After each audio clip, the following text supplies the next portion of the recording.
आचार्य कुंद कुंद भगवान और समय सार के अवर्णवाद की रोकथाम के लिए जैन समाज को किस स्तर पर कार्रवाई करना चाहिए, किस तरह से उसकी समय सार की महत्ता बताते हुए। जैन धर्म पूज्यवर कुंद कुंद स्वामी, पूज्यवर समय सार एक ऐसे सूर्य हैं, इनके ऊपर जो धूल डाल लगता है उसी का चेहरा काला होता है, वह सूर्य पर कोई प्रभाव पड़ने वाला नहीं। कुंद कुंद भगवान को कौन ढांक सकता है, कौन अवर्णवाद कर सकता है? जो करेगा विनाशकालीन विपरीत बुद्धि। अवर्णवाद तो तुम समय सार के कह रहे हो, मारीच ने पोते ने ऋषभदेव का वर्णवाद कर दिया, ऋषभदेव के विरोध में चला गया, ऋषभदेव को गलत ठहरा दिया। ऋषभदेव का क्या बिगड़ा? कुछ नहीं बिगड़ा, वो तो सिद्धालय चले गए। मारीच का बिगड़ा एक पूरा कोटि वर्ष तक। इसी प्रकार को जनवाणी समय सार कुंद कुंद स्वामी आज के इस युग के भगवान महावीर हैं, सर्वज्ञ हैं। उनके अवर्णवाद करने वाले के विनाश का समय ही मानो। जब मिथ्यात कर्म का उदय आता है तब ऐसे महान आचार्य के ऊपर लोगों की बुरी दृष्टि जाती है।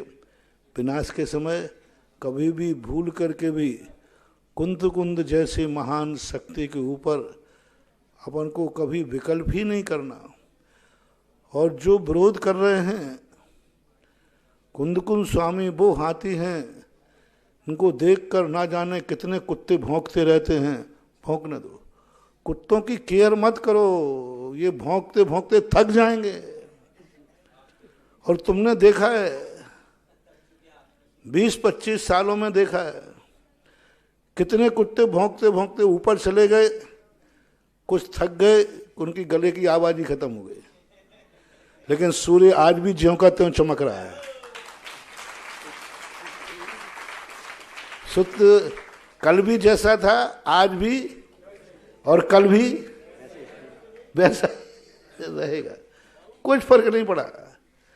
कितनी आलोचनाएं प्रतिलोचनाएं हुई, राजस्थान तो बहुत अच्छी तरह जानता है, कितनी हुई आप देख लो। और मेरे संबंध में तुम लोग सब जानते हो। इतनी आलोचना के बाद बताओ, मैं सन 1994 से आज कौन सा 2000, मेरा कुछ कमी हुई है कि बढ़ोतरी हुई है?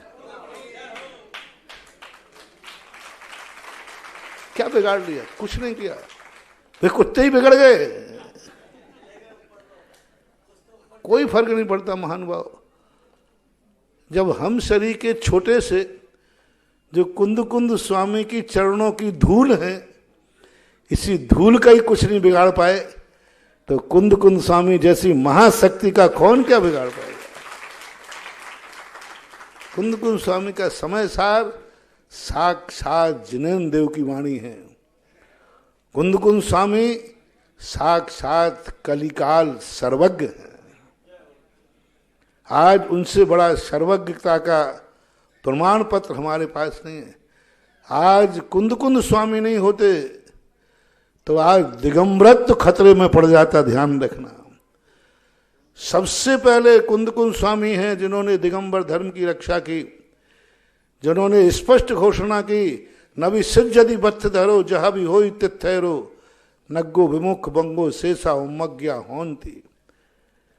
उन्होंने ही दिगंबरत्व की घोषणा की, उसके पहले और कोई इस प्रकार की घोषणा नहीं कर सके। आज जो कुछ भी दिगंबरत्व बचा हुआ है, पूज्यवर कुंद भगवान की देन है। समंत भद्रभाग उनके बाद के हैं। सबसे पहले मोर्चा उठाया कुंद स्वामी ने और दिगंबरत्व के लिए इस रूप में प्रस्तुत किया। सब तरफ शीतलाचार फैल रहा था, लेकिन कुंद स्वामी ने आवाज गाई, नहीं, बालो वा बुड्ढो वा पुनोज्ञानो वा, कैसी भी दशा में हो जाए, लेकिन दिगंबरत्व में किसी प्रकार का शीतलाचार मंजूर नहीं है। ये उनको मिर्ची लग रही हैं जिनके गुरु भ्रष्ट हैं, जिनके भ्रष्ट गुरुओं को बचाने के लिए, क्योंकि कुंद की चाल में तो कोई नहीं बच पाएगा। कुंद स्वामी तो अच्छे अच्छे को नहीं छोड़ते, उन्होंने स्पष्ट कह दिया स्मरण पाउगम गण आदि ते निगोद पात्रा। अष्टपावड़ में जो मुनियों की खिंचाई की, थोड़ा भी शिथिलाचार आया तो जो शिथिलाचारी साधु होते हैं उन्हें कुंद स्वामी सुहा ही नहीं सकते। क्योंकि कुंद स्वामी तो कहते हैं कि एकदम किसी प्रकार का बालक हो, वृद्ध हो, बीमार हो, मूलत छेदो न हवदी, तुम मुनि पद छोड़ सकते हो, लेकिन मुनि पद में दोष, ये कुंद की घोषणा थी। कुंद स्वामी ने जो दिगंबरत्व को 16 बनने का सोना सिद्ध किया,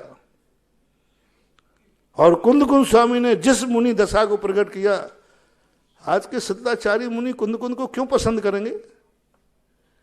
क्यों पसंद करेंगे? क्योंकि कुंद को पसंद करते ही उनकी सारा शिथिलाचार, उनका भ्रष्टाचार खत्म होता है। और ऐसे भ्रष्ट शिथिलाचार साधुओं को मानने वाले श्रावक भी कुंद स्वामी को क्यों पसंद करेंगे? क्योंकि यदि कुंद स्वामी को मानते हैं तो उनके गुरु की कलाई खुलती है। इसलिए, और जो सच्चे साधु हैं, जिनको गर्व होता है कि नहीं हमें कुंद स्वामी जैसी चर्या चाहिए है, वे मुनिराज कुंद स्वामी को प्रथम नमोस्तु करके अपना प्रातः काल शुरू करते हैं। और ऐसे अच्छे गुरुओं के भक्त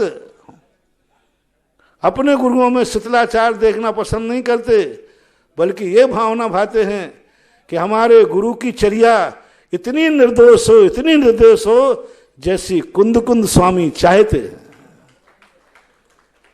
हमारे जो अच्छे भक्त होते हैं, जो वो ये चाहते हैं कि हमारे मुनिराज, हमारे गुरुदेव कुंद स्वामी जैसी चर्या पालें। कुंद स्वामी ने जैसा कथन किया है वैसी हमारे गुरु में चर्या देखी जाए। ये अच्छे साधुओं को मानने वाले भक्तों का लक्षण होता है। अच्छे साधुओं को मानने वाले भक्त अपने गुरु में शिथिलाचार पसंद नहीं करते, अपने गुरु में और उज्ज्वलता, कि मेरा गुरु और तपस्वी बने, और ज्ञानी बने, और पुरुषार्थ पालन करे। तो ये है कुंद स्वामी को जो मान रहा है, समझ लेना वह व्यक्ति चाह रहा है कि मेरा चारित्र उज्जवल हो, और श्रावक भी जो चाह रहा है मेरे गुरु उज्जवल हो। इसलिए और कोई कारण नहीं है। कई बार क्या होता है, जब पूरी क्लास में सारे लोग फेल हो जाते हैं तो पास होने वाले का बहिष्कार होता है। पार्टी करते हैं, आपस में पार्टी करते हैं। मैंने एक बार आचार्य जी के संबंध में सोचा, हम तो ठीक है, मैं तो खुरापाती हूँ, देखो मेरी बात तो, मेरा कहीं विरोध होता है तो कोई ज्यादा आश्चर्य नहीं, क्योंकि मैं भी कोई छेड़ता रहता हूँ मैं कोई साथ बैठने वाला नहीं, क्योंकि मुझे मजा इसी में आता है। मैं दो तीन महीने में यदि कहीं से मेरे विरोध में कोई बाहर शब्द नहीं आती तो मुझे गैस बन जाती है। तो मैं प्रवचन में एक आध चीज छोड़ देता हूं, फिर 2-3 महीने शांत बैठ जाता हूं, फिर 2-3 महीने में कुत्ते भौंकते रहते हैं, और फिर जैसे ही चुप हुए तो वो तो मेरा नेचर है। इसलिए मुझे तो कोई डर नहीं है, क्योंकि मैं खुद चाहता हूं कुत्ते भौंकते रहें, क्योंकि मैं जागता रहूंगा। मैं चाहता हूं कुत्ते भौंकते रहें। इसलिए हमने तो अपना चुनाव चिन्ह क्या बना लिया। लेकिन जब मैंने आचार्य जी के संबंध में सोचा, मैंने कहा मेरे गुरुदेव तो कभी किसी के संबंध में कभी बोलते ही नहीं, कुछ बोलते ही नहीं, कुछ भी नहीं बोलते। वो तो उनका विरोध क्यों है? उनका लोग विरोध क्यों करते हैं? उनको साधु लोग पसंद क्यों नहीं करते? कट्टर मुनि भक्त भी आचार्य जी का विरोध क्यों करते हैं? और मुनि लोग भी मुनि महाराज क्यों विरोध करते हैं? अब मैं बहुत सोचता रहा कि मैंने कि आचार्य जी में कमी क्या है जिस कारण मुनि महाराज और मुनि भक्त लोग विरोध करते। मुनि विरोधी करे तो बात अलग है,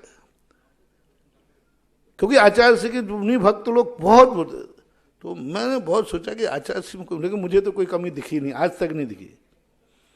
फिर मैंने सोचा उन्हीं महाराजों से पूछो,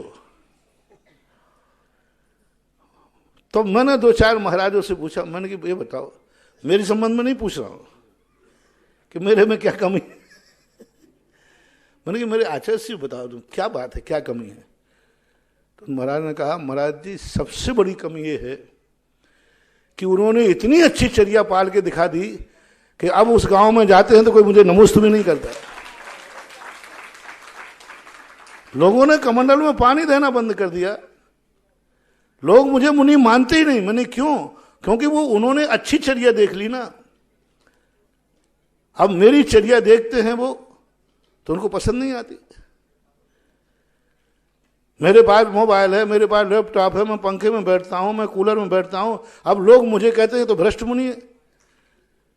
पहले तो हमारी आचार्य नहीं थे, तब तो धक जाती थी, ये कह के पंचम काल के साधु हैं, शक्तिहीन हैं। शक्तिहीन होने के कारण से तो तुम लोग, हाँ बेचारे महाराज को पसीना, हमको बड़ी दया आती महाराज पे, अरे राम राम राम, महाराज को बड़ा पसीना आ रहा है, एसी चला दो।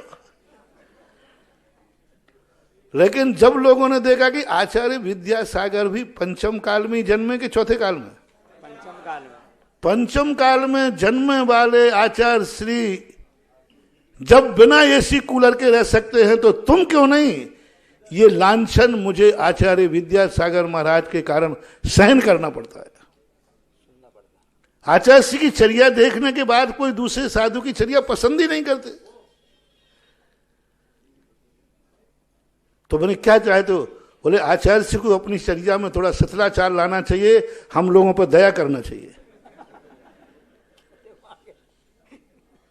तो मैंने उनसे पूछा, मैंने कि भाई बताओ क्या करना चाहिए आचार्य श्री को। बोले थोड़ा आचार्य श्री को हम हीन समझने वाले हम लोगों को दया करके थोड़ा कुछ उनको चर्या को शिथिल करना चाहिए, जिससे लोग हम लोगों को भी मुनि मानने लग जाएं। महेंद्र जन पत्रिका। जब ये बात जब मैंने सुनी, महाराजों के मुख से सुनी है, स्पष्ट बोल रहा हूं, तब मैंने कहा कि भैया क्यों ना अपन लोग सब विचार करें, आचार्य श्री अपनी सत्या में शिथिल करने की अपेक्षा अपन क्यों नहीं आचार्य श्री की चर्या का पालन करें, तो दोनों काम हो जाएंगे। क्यों ना अपन उनकी चर्या अपनाएं, जब वो पंचम काल में इस प्रकार की चर्या पालन कर सकते हैं तो क्यों ना अपन सब ताकत लगाएं और अपन उन जैसी चर्या अपना करके, क्योंकि ये तो आपके ज्ञान में आ गया कि उनकी चर्या शुद्ध है। उन्होंने खुद कहा कि आचार्य श्री की चर्या इतनी अच्छी है, इतनी उत्कृष्ट है कि उस चर्या के साथ देखने के बाद फिर व्यक्ति कोई दूसरे मुनि की चर्या पसंद नहीं कर सकता। तो हमने कहा उनको नीचे गिराने की अपेक्षा अपन लोग ऊंचे उठें। बस आचार्य श्री का सबसे बड़ा दोष ये है कि पंचम काल में वो इतने अच्छे नंबरों से पास कैसे हो गए।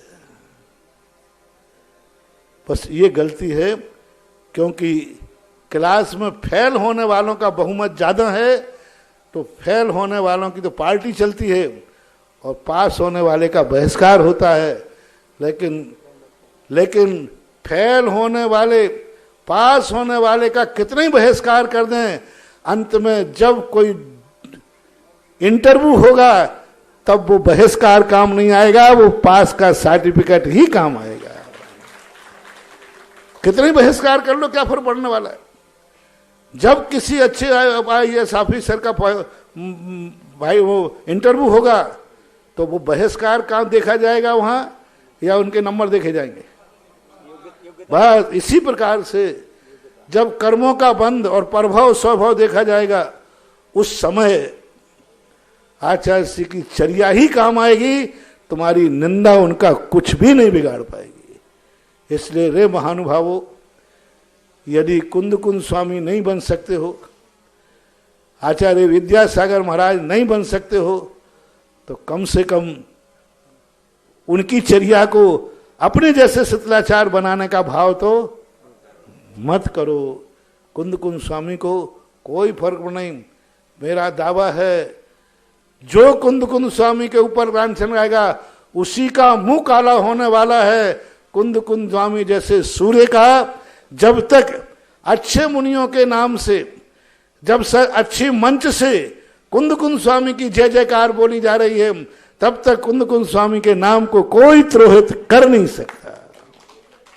और हमारे गुरुदेव आचार्य महाराज प्रवचन करने के पहले सबसे पहले किसका नाम बोलते हैं? और हम भी बोलते हैं।